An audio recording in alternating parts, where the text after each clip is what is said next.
Bonjour très chers amis les lions et soyez le bienvenu sur ma chaîne Intuition des Sérines et j'espère que vous êtes bien. Allez, c'est parti. Pose-toi une question, pas la question habituelle qu'on se pose à propos de l'argent. Une autre question. Si une somme d'argent inattendue arrivait dans ta vie cette semaine, est-ce que tu saurais ce que tu en ferais? Pas la réponse rapide qui te vient en surface. La vraie réponse. Celle qui dirait quelque chose de vrai sur qui tu es maintenant, sur ce qui te tient vraiment à cœur, sur ce que tu placerais en priorité si la contrainte financière s'allégeait soudainement.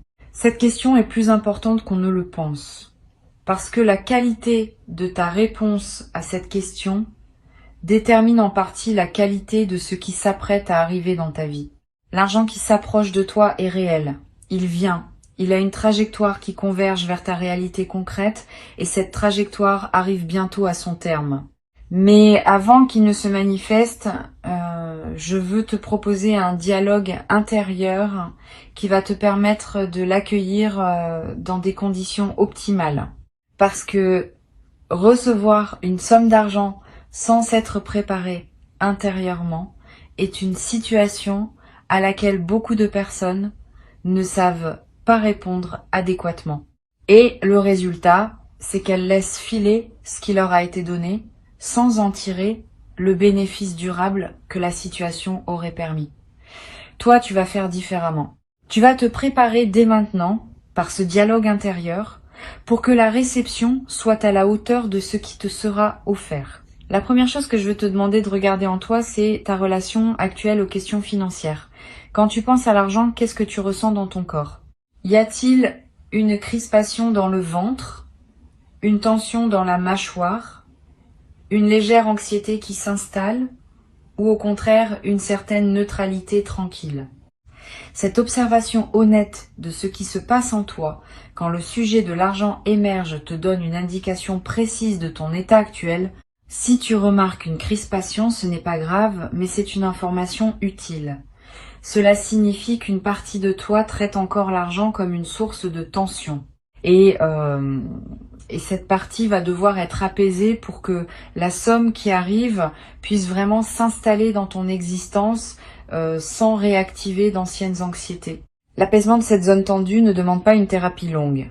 Il demande une simple reconnaissance, suivie d'une intention claire. Tu peux te dire intérieurement, je remarque que je porte de la tension autour de l'argent et j'invite cette tension à se relâcher progressivement. Cette reconnaissance bienveillante, sans drame, suffit souvent à enclencher un processus de détente qui se déploie sur plusieurs jours. Tu n'as pas besoin de faire plus que cela pour le moment. La somme qui arrive va ensuite faire son travail elle-même, en t'offrant l'expérience concrète d'une réception sereine qui désinstalle les vieux automatismes de tension. Ici, sur Intuition des Sirènes, je voudrais que tu réfléchisses maintenant à une seconde question. Si tu n'avais pas à justifier ton choix devant qui que ce soit, à quoi te ferait vraiment plaisir consacrer une partie de cette somme inattendue? Pas le choix raisonnable que tu indiquerais à quelqu'un qui te le demanderait, le choix vrai, celui qui te ferait sourire intérieurement quand tu y penses. Cette question est précieuse parce qu'elle révèle ce qui te nourrit vraiment, indépendamment des injonctions extérieures. Beaucoup de personnes vivent toute leur vie sans répondre honnêtement à cette question. Elles les pensent par devoir, par habitude, par convenance, mais rarement par alignement profond avec ce qui les fait vibrer. Tu vas avoir, avec cette somme qui arrive, l'occasion de faire au moins en partie un choix aligné. Réfléchis à ce que ce choix pourrait être. Ne te censure pas. Si ce qui te ferait vraiment plaisir te paraît trop frivole, trop coûteux, trop inhabituel, regarde quand même cette envie en face. Tu n'es pas obligé de la suivre intégralement, mais tu mérites au moins de la connaître. Beaucoup de personnes étouffent leur vrai désir si vite qu'elles finissent par ne plus savoir ce qu'elles désirent vraiment. Tu peux faire autrement. Tu peux laisser monter à la surface ce que ton cœur veut vraiment, l'examiner avec respect, et puis décider ensuite, en pleine conscience, ce que tu en fais. Ce processus de respect du désir authentique est l'un des plus libérateurs qui soit, et la somme qui arrive est une excellente occasion de le pratiquer. L'attention qui figure dans le titre, je veux maintenant te dire ce qu'elle signifie vraiment. Elle ne te demande pas d'être méfiant de la somme qui arrive. Elle te demande d'être attentif à toi-même au moment de la recevoir. Attentif à tes réflexes anciens qui pourraient surgir. Attentif aux automatismes qui voudraient diriger l'utilisation à ta place. Attentif aux pressions extérieures qui pourraient te détourner de ce qui te ressemble vraiment. Cette attention à soi-même est ce qui transforme une somme d'argent ordinaire en levier de transformation personnelle. Sans cette attention, la somme passe et ne laisse pas de traces durables. Avec cette attention, elle devient un point de bascule. Je veux te poser maintenant une troisième question. Quels sont les rêves que tu portais et que tu as mis de côté à cause de contraintes financières? Pas les grands rêves dramatiques. Les petits rêves discrets que tu as renoncé à formuler à voix haute parce qu'ils te paraissaient trop coûteux, une formation que tu voulais suivre, un voyage que tu voulais faire, un objet qui te tient à cœur, une activité que tu voulais essayer, un don que tu voulais faire à quelqu'un. Tous ces petits rêves discrets méritent d'être ressortis du tiroir intérieur où tu les avais rangés.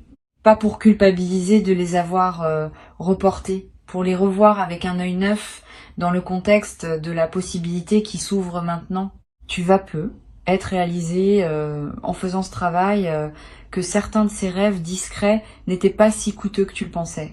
Que d'autres pourraient être réalisés au moins partiellement avec la somme qui arrive, que d'autres encore demanderaient encore un peu de patience mais sont désormais plus accessibles qu'avant. Cette redécouverte de tes propres rêves discrets est l'un des cadeaux indirects de la situation qui s'ouvre. Tu vas peu être trouvé dans cette liste une ou deux choses que tu peux désormais te permettre et qui vont enrichir ta vie d'une manière que tu n'avais plus espéré depuis longtemps. Sur Intuition des sirènes, je tiens à préciser une chose qui peut éviter une erreur commune.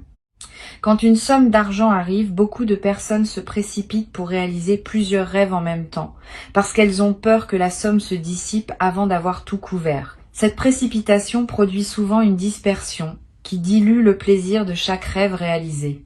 Mieux vaut choisir un ou deux rêves à honorer pleinement et garder le reste pour plus tard, quand d'autres opportunités se présenteront. La concentration est l'ami de la qualité. La dispersion est l'ennemi de la satisfaction.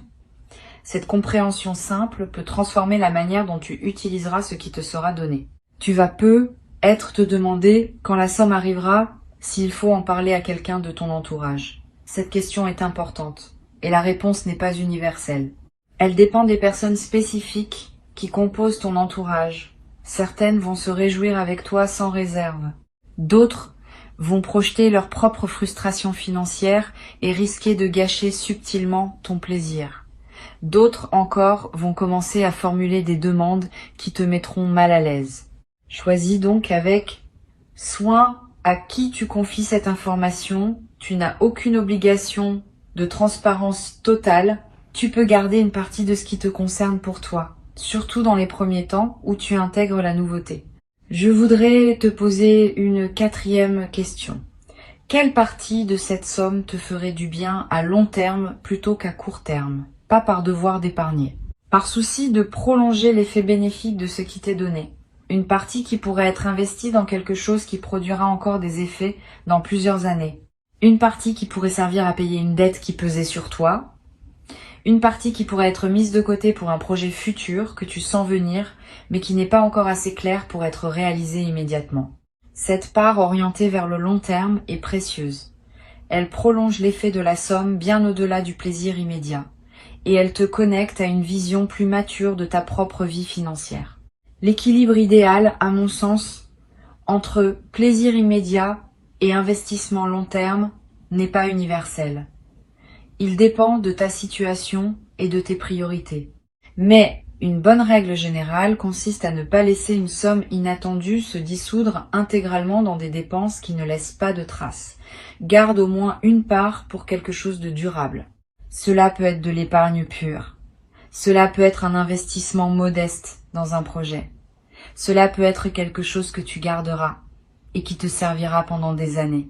Cette partie durable transforme l'événement financier ponctuel en construction qui s'inscrit dans le temps. Une cinquième question que je veux te poser concerne les personnes que tu pourrais avoir envie d'aider avec cette somme. Y en a-t-il dans ton entourage? Si oui, fais attention à un point précis. L'aide que tu offres devrait venir d'un débordement de joie et non d'une obligation morale ou d'une culpabilité. Si tu sens, en pensant à aider quelqu'un, un élan léger, suis-le. Si tu sens, à la place, un poids, une obligation, une crainte, de paraître égoïste, si tu n'aides pas, sois prudent. Aider depuis une obligation forcée transforme le don en fardeau, à la fois pour toi et pour la personne qui reçoit. Aider depuis le débordement transforme le don en cadeau réciproque qui réjouit les deux parties. Tu n'es pas obligé d'aider tout le monde dès qu'une somme te tombe entre les mains. Cette compréhension est importante. Ta première responsabilité quand tu reçois est de te recevoir toi-même pleinement. Si tu te précipites pour distribuer avant d'avoir bien intégré ce qui t'est donné, tu rates l'occasion d'expérimenter pleinement la réception. Et cette expérience pleine de la réception est précisément ce qui ouvre la porte à de futures réceptions. Permets-toi donc de garder, au moins dans un premier temps, l'essentiel pour toi. Tu pourras toujours redistribuer plus tard, depuis un état d'abondance véritable, plutôt que depuis l'urgence ou la culpabilité. Je voudrais maintenant te demander d'examiner une dernière question, peut être la plus importante.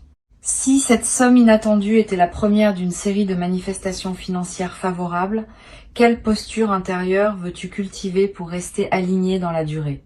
Parce que oui, ce qui s'apprête à arriver pourrait bien n'être que le premier signal d'un changement plus large dans ta relation à l'abondance.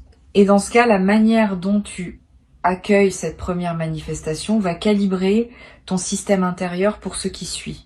Si tu accueilles avec sérénité et discernement, tu prépares la suite à arriver dans les mêmes conditions. Si tu accueilles dans la précipitation ou la peur, tu risques de fermer le canal qui voulait s'ouvrir plus largement.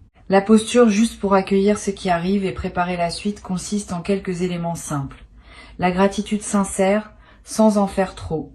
Le discernement dans l'utilisation, en honorant à la fois le plaisir et la durée. La discrétion choisie, pour protéger la qualité de ce que tu vis. La présence à toi-même, pour que les choix faits soient vraiment les tiens. Cette posture peut sembler évidente quand on l'énonce, mais elle est rare quand vient le moment de la pratiquer. Beaucoup de personnes la perdent dans l'effervescence de la nouveauté. Toi, tu peux la maintenir parce que tu as pris le temps de la préparer mentalement avant que l'événement arrive. Tu vas peu être éprouvé au moment où la somme se manifestera, une émotion particulière qui ressemble à un mélange de joie, d'incrédulité et de calme. Ce mélange est typique des réceptions bien préparées. Tu n'auras pas l'excitation pure qui submerge et qui passe. Tu auras une émotion plus dense, plus consciente, qui te permettra de vraiment goûter le moment. Ce goût conscient de la réception est ce qui distingue les expériences qui marquent durablement de celles qui passent sans laisser de traces. Tu vas ressentir cette densité émotionnelle et tu vas en garder un souvenir précieux qui te servira de référence pour toutes les futures réceptions, financières ou autres. Sur Intuition des sirènes, j'aime souligner que les questions qu'on se pose avant un événement déterminent en grande partie la qualité de ce qu'on vit pendant l'événement. Tu viens de te poser plusieurs questions importantes. Tu as réfléchi à ta relation actuelle à l'argent. Tu as identifié ce qui te ferait vraiment plaisir. Tu as ressorti des rêves discrets qui méritaient d'être revus.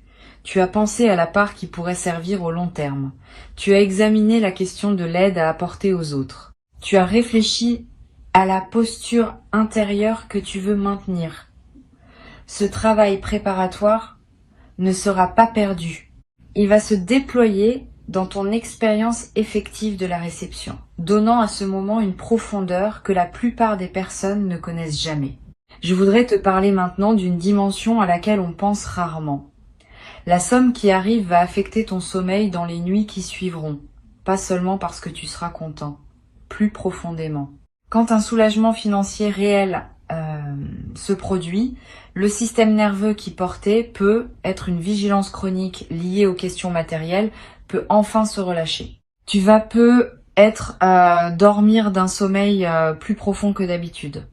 Tu vas peu être faire des rêves apaisants. Tu vas peu être te réveiller plus reposé sans pouvoir précisément l'expliquer. Cette amélioration corporelle est l'un des effets indirects mais réels de la réception. Elle confirme à ton corps que tu peux baisser une garde que tu portais depuis longtemps. Cette baisse de garde corporelle peut se prolonger. Tu vas être remarqué dans les semaines qui suivent que ta fatigue chronique diminue, que ton appétit se régule différemment, que des tensions habituelles se relâchent. Ces transformations physiques sont l'expression du fait que ton corps répond positivement aux changements de fréquence intérieure que la réception aura déclenchés. Profite de ces transformations.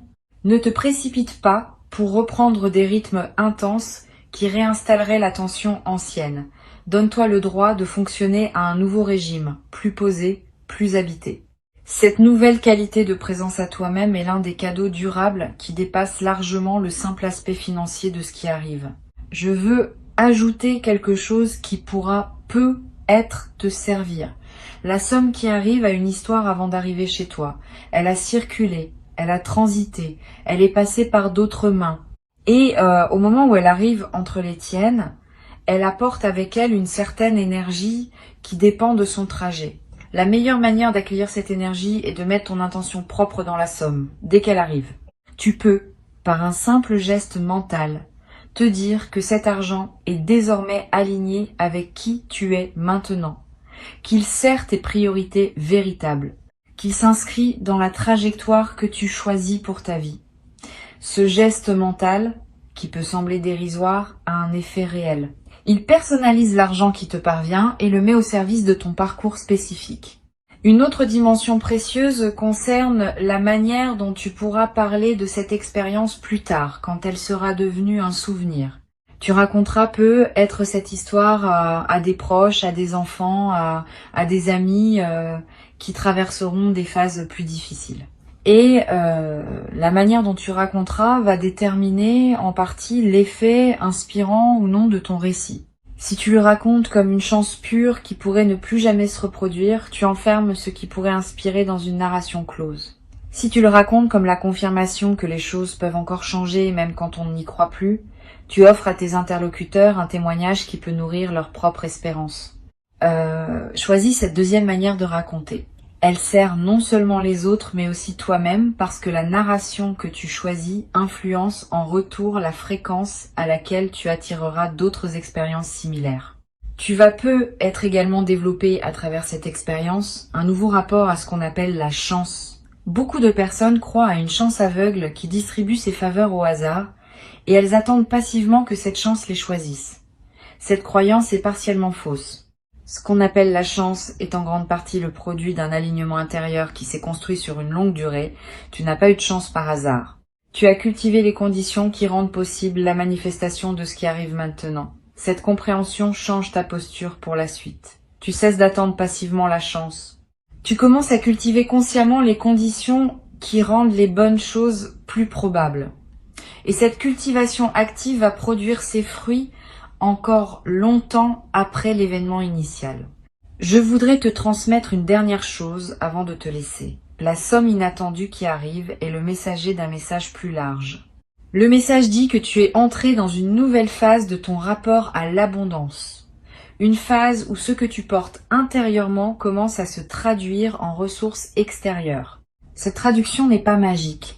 Elle suit des lois subtiles qui régissent la circulation de l'énergie entre l'intérieur et l'extérieur. Tu as nourri ton intérieur. Tu as travaillé ce que tu portais. Tu as développé une qualité de présence qui correspond désormais à un certain niveau de réception extérieure. La somme qui arrive est l'une des premières confirmations de ce nouvel équilibre. D'autres confirmations suivront, sous des formes diverses, financières et non financières. Reste donc ouvert à la suite. Ne t'attache pas à ce que la prochaine confirmation prenne exactement la même forme que celle qui arrive maintenant. Elle pourrait prendre la forme d'une opportunité professionnelle, d'une rencontre fructueuse, d'une idée qui se concrétise, d'une porte qui s'ouvre dans un domaine que tu n'avais pas anticipé. Tout cela appartient à la même séquence d'ouverture qui a commencé en toi et qui se déploie maintenant dans le monde extérieur. Ta tâche, c'est de rester aligné avec ce qui se passe.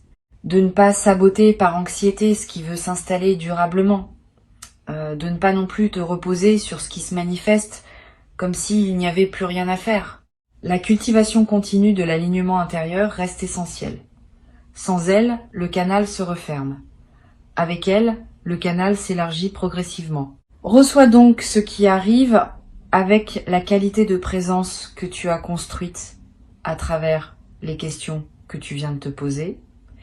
Tu es préparé. Avant de te quitter pleinement, je veux te transmettre encore plusieurs perspectives qui vont enrichir ta préparation à ce moment de réception. La première concerne la qualité du premier moment où tu prendras conscience que la somme est effectivement là, dans ta réalité. Ce premier moment est précieux, il ne se reproduit pas. Tu peux choisir de le traverser dans la précipitation ou de le ralentir pour vraiment le savourer. Je te recommande la deuxième option. Quand tu auras la confirmation que la somme est là, prends quelques minutes simplement pour respirer avec cette information. Ne fais rien tout de suite. Pas de calcul, pas de plan. Juste une présence à ce qui vient de se produire. Ce simple ralentissement transforme un événement en expérience consciente et il imprime dans ta mémoire un souvenir qui te servira longtemps. Une deuxième perspective importante, tu vas peut-être avoir dans les jours qui précèdent la manifestation des intuitions qui te traversent sans que tu puisses les justifier rationnellement. Tu vas peut-être sentir que quelque chose se prépare. Tu vas peut-être avoir des rêves qui contiennent des images d'eau, de pluie, de fleuves, qui dans le langage symbolique évoquent souvent l'arrivée de ressources. Tu vas être remarqué des chiffres qui reviennent dans ton environnement. Ne disqualifie pas ces signes, ils ne sont pas des hasards. Ils sont la manière dont ton intuition capte l'approche de la manifestation et te le signale par les canaux qui lui sont disponibles. Note ces signes si tu en remarques. Ils confirmeront, après coup, que ton système intuitif fonctionne bien. Tu vas peut-être également ressentir, à un moment précédant la manifestation, une sensation de calme inhabituelle. Comme si une tension chronique que tu portais depuis longtemps autour des questions financières s'était relâchée sans cause apparente. Cette détente préalable est un signal très fiable de l'approche de la manifestation. Ton système intérieur sait avant ton mental conscient que quelque chose va se débloquer et il commence à se détendre par anticipation. Quand tu remarques cette détente, ne la disperse pas dans des activités intenses. Reste avec elle, habite-la. Cette qualité d'attente détendue est précisément ce qui prépare la réception de qualité. Je voudrais te parler de la qualité de la lumière qui semble changer parfois dans les moments importants de notre vie. Tu vas être remarqué le jour où la somme arrivera ou dans les jours qui suivent que la lumière du soleil te paraît avoir une qualité particulière, plus dorée, plus présente, plus chargée d'une signification que tu pressens sans pouvoir l'expliquer. Cette modification subjective de la lumière est l'une des manifestations les plus subtiles des phases où la grâce se déploie dans une vie. Elle reflète le fait que ta perception elle-même est en train de s'élargir. Et cette perception élargie te permet de capter dans le réel des dimensions qui te restaient inaccessibles auparavant. Profite de ce changement de lumière intérieure. Il accompagne ce que tu vis et lui donne une saveur particulière. Une troisième perspective concerne la manière dont la somme va modifier subtilement ton rapport à ton emploi du temps. Avant la manifestation, peut être que tu courais après le temps. Tu calculais, tu optimisais, tu remplissais chaque créneau. Après la manifestation, tu vas peut-être commencer à respirer différemment dans tes journées. Pas parce que tu auras moins à faire, mais parce que la pression de fond va diminuer. Tu vas pouvoir t'autoriser des pauses, des lenteurs, des moments où tu ne fais rien et où tu te permets de ne rien faire. Cette dilatation du temps personnel est l'un des effets les plus précieux d'un soulagement financier. Elle te donne accès à une dimension de la vie que la pression chronique te cachait. Tu vas être également constaté que tes priorités se réorganisent légèrement. Des activités qui te paraissaient importantes vont sembler moins essentielles.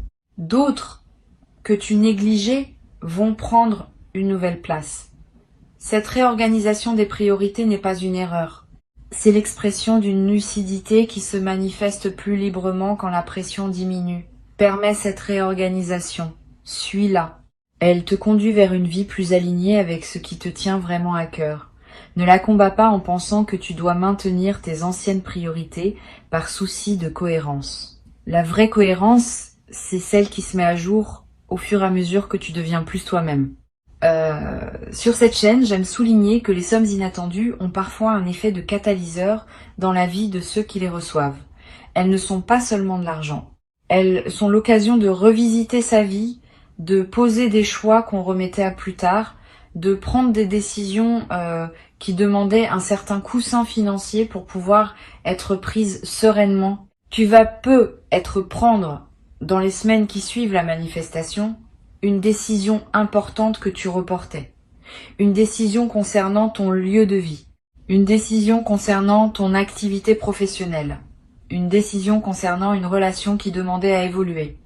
Cette décision n'aura pas été directement causée par la somme. Mais la somme aura été le catalyseur qui rendait possible la prise de la décision. Cet effet catalyseur est l'un des aspects les plus précieux des manifestations financières inattendues. Tu vas peut-être avoir l'envie à un moment de marquer symboliquement la réception de cette somme par un geste rituel. Un objet acheté qui te rappellera ce moment. Un repas particulier partagé avec une personne chère. Une journée entière consacrée à une activité qui te fait du bien. Ces gestes symboliques ne sont pas dérisoires. Ils inscrivent l'événement dans le tissu de ta mémoire vivante et ils créent un point de référence auquel tu pourras revenir mentalement plus tard. Quand tu auras besoin dans des moments futurs de te rappeler que les bonnes choses peuvent arriver, tu pourras revenir à ce moment marqué symboliquement. Cette pratique de marquer les moments importants par des rituels personnels est l'une des manières les plus simples de cultiver une mémoire émotionnelle riche. Tu vas également peut-être commencer à voir l'argent autrement, plus largement, pas seulement comme une ressource pour acheter des choses, comme une énergie qui circule à travers toi, qui te traverse, qui peut être orientée vers ce qui te ressemble. Cette nouvelle vision de l'argent n'est pas philosophique abstraite, elle a des effets pratiques.